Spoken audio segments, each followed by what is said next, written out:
दोस्तों नमस्कार। एजुकेटेड हिमालय की स्पेशल सीरीज में आपका स्वागत है। आज हम बात करेंगे महात्मा गांधी से जितने भी जुड़े अहम डेट्स हैं उन सब के बारे में। जैसा कि हम जानते हैं कि गांधी एक सिर्फ साधारण व्यक्ति नहीं है। गांधी एक विचार है, गांधी एक राष्ट्रपिता है, गांधी एक महान व्यक्ति है।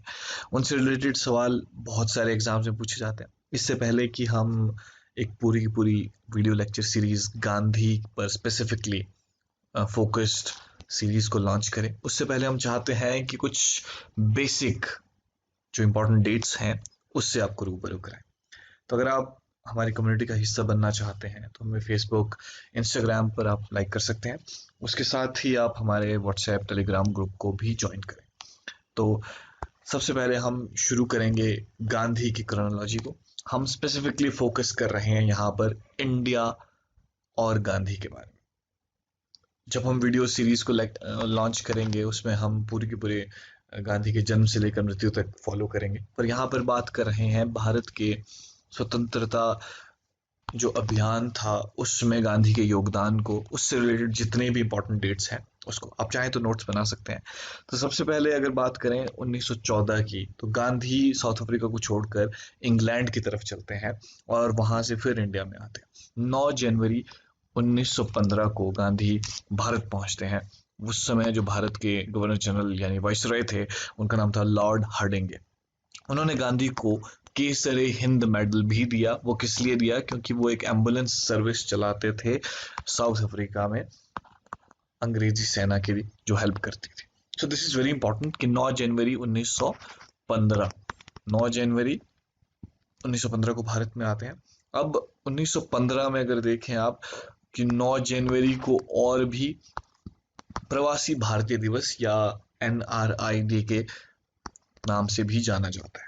उसके बाद एक और इम्पॉर्टेंट डेट है, वो है 25 मई 1915 को गांधी सबसे पहला आश्रम बनाते हैं, जिसको शुरू में सत्याग्रह आश्रम कहा जाता है। ये कोरचा बेरिया था अहमदाबाद का, वहां पर इसको किया गया, तो इसका नाम था सत्याग्रह आश्रम। पर यहाँ पर अच्छा स्पेस नहीं था। गांधी चाहते थे कि वो बहुत सारी एक्टिविटी जैसे फार्मिंग, एनिमल हस्बेंड्री, ऐसी बहुत सारी चीजें करें।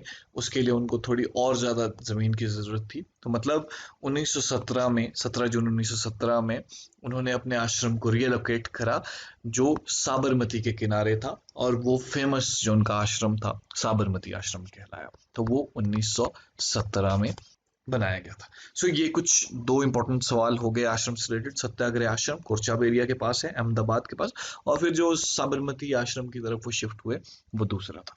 अब बात करते हैं गांधी के इंपॉर्टेंट इवेंट्स की। जो पॉलिटिकल करियर था वो शुरू होता है 1917 में। ऐसा माना जाता है कि गांधी को उनके जो पॉलिटिकल एडवाइजर थे गोखले, उन्होंने एडवाइस करा कि वो पॉलिटिक्स में कूदने से पहले भारत दर्शन कर ले। तो दरअसल 15 और 16 में जो आमतौर पे जो वक्त उनका गुजरा वो भारत दर्शन में गुजरा। उन्होंने पूरा भारत को स्टडी करने की कोशिश की और फिर उन्होंने पॉलिटिकल कैंपेन लॉन्च किया। 1917 में जो सबसे पहला उनका सत्याग्रह था उसका नाम था चंपारण सत्याग्रह। वो किसके खिलाफ था? तीन कथिया सिस्टम था, इंडिगो कल्टीवेशन के विरुद्ध था। उसको लेक्चर्स में डिटेल में डिस्कस करेंगे, पर आपको कुछ बातें याद रखनी है। जैसे राजकुमार शुक्ल एक इंपॉर्टेंट पर्सन थे जिन्होंने गांधी को इनवाइट किया था। उनके जो कंपेनियन थे जो उनके साथ गए थे वो थे महादेव देसाई, राजेंद्र प्रसाद, आचार्य कृपलानी। तो गांधी जी यहाँ पर सबसे पहले जो यूज करते हैं उस वेपन का नाम था सिविल डिसओबीडियंस। तो ये इंपॉर्टेंट था यहाँ से। उसके बाद 1918 में उन्होंने दो सत्याग्रह लॉन्च करे। एक थी अहमदाबाद की मिल स्ट्राइक। ये प्लेग जो बोनस था उसके विरुद्ध था। जो वर्कर चाहते थे 35% इंक्रीज हो सैलरी में। वर्ल्ड वॉर वन भी चल रहा है, तो यहाँ पर उन्होंने पहली हंगर स्ट्राइक करी थी। दिस इज इंपॉर्टेंट कि 1918 में सबसे पहली हंगर स्ट्राइक की गई। 1918 में ही एक और लॉन्च किया गया, उसका नाम था खेड़ा सत्याग्रह। खेड़ा सत्याग्रह में तो वहां पर क्या था, क्रॉप फेलियर की वजह से जो वहां के फार्मर्स थे या पेजेंट्स थे वो रेवेन्यू में रिमिशन चाहते थे, मतलब कि 1/4 चाहते थे।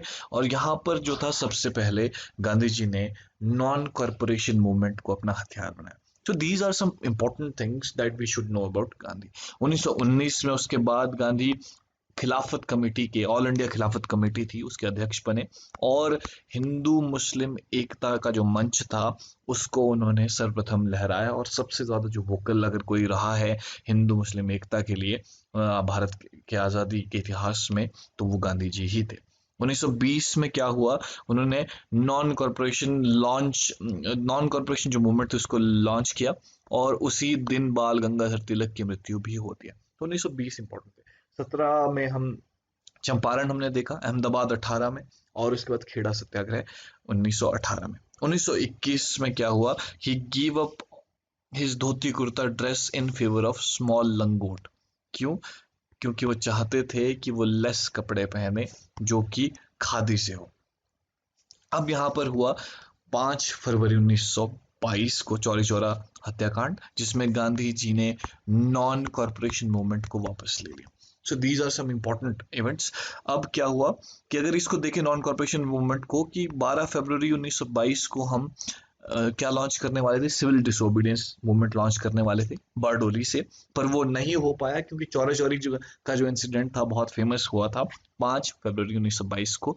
उसकी वजह से गांधी जी ने नॉन कॉरपोरेशन मूवमेंट को वापस ले लिया था। तो उसके बाद कुछ और इंपॉर्टेंट इवेंट्स थे। 10 मार्च 1922 में गांधी जी को पहली बार सेंटेंस किया जाता है जेल के लिए इंडिया में। उनको सेंटेंस किया गया 6 साल के लिए, ये इंपॉर्टेंट है। उसके बाद एक और इवेंट होता है कि 1924 में उन्हें रिहा कर दिया गया है due to health grounds. Appendix का ऑपरेशन उनका होना था, उस वजह से उनको रिलीज कर दिया गया। 1924 में उन्होंने बेलगाम जो सेशन था इंडियन नेशनल कांग्रेस का, उसके प्रेसिडेंट बने, और सिर्फ एक बार इंडियन नेशनल कांग्रेस के प्रेसिडेंट बनते हैं, वो बेलगाम का सेशन था। ये इंपॉर्टेंट सवाल है, आप मुझे कमेंट में बताइए कि बेलगाम है कहाँ पर। तो अगर आप चैनल पे नए हैं तो सब्सक्राइब जरूर करिए, और साथ ही साथ इस लाइक बटन को भी प्रेस कीजिए। उसके बाद 31 जनवरी 1930 में उन्होंने एक लॉर्ड इरविन को 11 पॉइंट का अल्टीमेटम दिया, जिसमें 11 पॉइंट्स लिखे गए थे, और वहां पर बहुत सारे इंपॉर्टेंट इवेंट जो होते हैं इसके बाद शुरू होते हैं। उसके बाद अगर बात करें 12 मार्च 1930 को से लेकर 6 अप्रैल 1930 तक, तो ये दांडी मार्च उन्होंने शुरू किया। वो क्या किया, साबरमती आश्रम से शुरू होता है, लगभग 240 माइल यानी 390 किलोमीटर का ये मार्च था। और गांधी जी ने शुरू किया कहाँ से, साबरमती आश्रम से, और उनके 78 फॉलोअर्स के साथ ये शुरू होता है। फिर उन्होंने क्या करा, 6 अप्रैल 1930 को नमक कानून तोड़ा, और इसको फेमसली सॉल्ट सत्याग्रह के नाम से भी जाना जाता है। उसके बाद 4 और 5 मई 1930 को उनको फिर से अरेस्ट कर लिया गया। 1931 में 5 मार्च को गांधी और इरविन ने फिर से एक पैक्ट साइन करा, जिसमें बात हुई कि राउंड टेबल कॉन्फ्रेंस में पार्टिसिपेट करना है, और सारे पॉलिटिकल प्रिजनर्स जो है वो ब्रिटिश बदले में उसको रिहा करेंगे। 1931 में उन्होंने क्या करा, सेकेंड राउंड टेबल कॉन्फ्रेंस जो हुई थी उसको, उसमें पार्टिसिपेट करा। अब इंग्लैंड में 1931 में गांधी जी ने पहला रेडियो ब्रॉडकास्ट भी करा जो यूनाइटेड स्टेट्स के लिए था। उनकी जो फेमस लाइन थी वो ये थी, do I have to speak into this thing, जो पहली लाइन थी उन्होंने ये कही। उसके बाद 1932 की बात करें, 1932 4 जनवरी 1932 को ही वॉज अरेस्टेड अगेन, और उनको येरावाडा जेल में डाल दिया गया। This is very important, Yerawada jail क्यों, वो मैं आपको अगली स्लाइड में समझाऊंगा क्यों इंपॉर्टेंट था। अब देखिए 25 सितंबर 1932 को पूना पैक्ट साइन किया गया गांधी और अंबेडकर के बीच, Poona pact. This is very important, Poona pact. और ये कहां पर साइन किया गया, this was again the Yerawada jail. अब 1932 में गांधी का जो ध्यान था वो पूरी तरह अनटचेबल की तरफ खींचा गया, किसके द्वारा, अंबेडकर के द्वारा। तो गांधी ने क्या शुरू किया, ऑल इंडिया अनटचेबिलिटी लीग। किस लिए, क्योंकि वो चाहते थे कि अनटचेबिलिटी को सोसाइटी से पूरी तरह से निकाल दिया गया, और बाद में इसको हरिजन सेवक संघ भी कहा गया। तो इसका जो हेडक्वार्टर था उसको किंग्स वे न्यू दिल्ली में कहा गया, और जो इंडस्ट्रियलिस्ट घनश्याम दास बिरला जो थे वो इसके फाउंडिंग प्रेसिडेंट भी थे।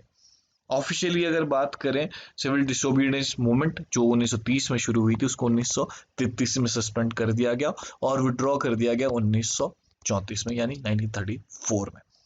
8 मई 1933 में गांधी को येरावडा जेल से रिलीज किया गया, और उन्होंने सेम डे इम्प्रूवमेंट हरिजन की इम्प्रूवमेंट्स के कंडीशंस के लिए उन्होंने 21 दिन का फास्ट भी ऑब्जर्व करा। और the longest, this was actually the longest by Gandhi.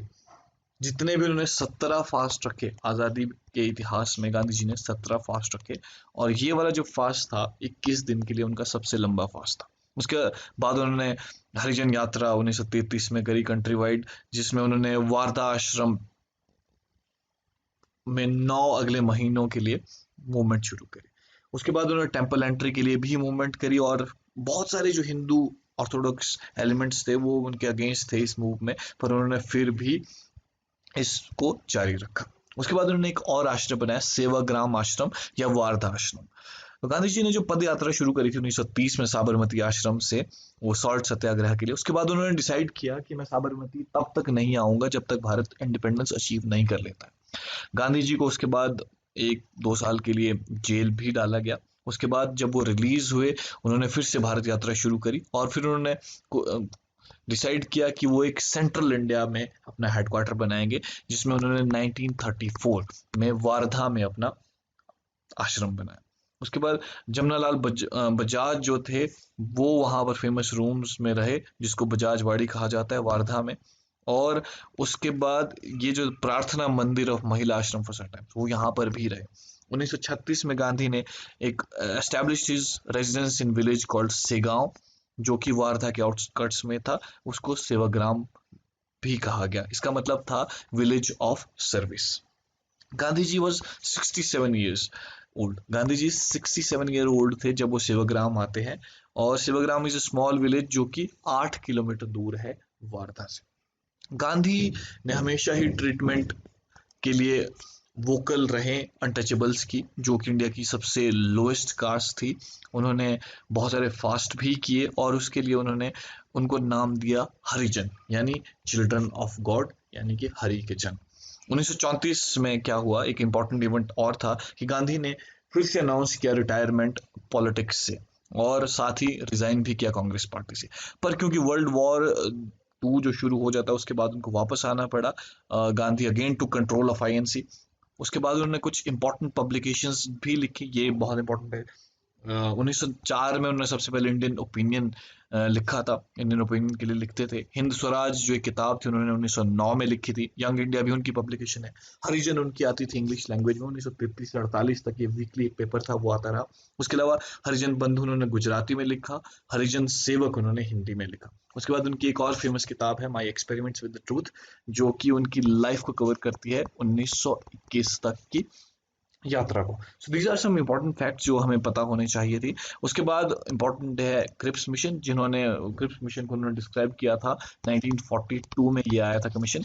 उसको कहा था a post dated cheque on a crashing bank. जी, ये बहुत इंपॉर्टेंट टर्म है। उसके अलावा वो 1942 में ही क्विट इंडिया मूवमेंट की लॉन्च की गया 8 अगस्त 1942 को, और 9 अगस्त को सारे के सारे पॉलिटिकल जो प्रिजनर्स थे उन सब को जेल में डाल दिया गया, और उसमें गांधी जी भी एक थे। 1944 में गांधी जिन्ना टॉक्स थे, जब गांधी को रिलीज किया गया 5 मई 1944 को 1944 में। तो उन्होंने प्रपोज किया कि हम और जिन्ना के साथ बात करें on his two nation theory और इशू ऑफ पार्टीशन के बारे में। किस लिए बातचीत थी, एक तो टू नेशन थ्योरी के ऊपर, और दूसरा था कि इशू ऑफ पार्टीशन जो था उसके। उसके अलावा सीआर जो फॉर्मूला था वो बेसिस था नेगोशिएशन का, जो चित्तरंजन दास थे उन्होंने एक सीआर चित्तरंजन दास फॉर्मूला दिया था। 1944 में गांधी जिन्ना सितंबर 1944 में मिले, पर कुछ खास इसके रिजल्ट्स नहीं थे, क्योंकि नेगोशिएशन जो थी वो बाद में फेल हो गई थी।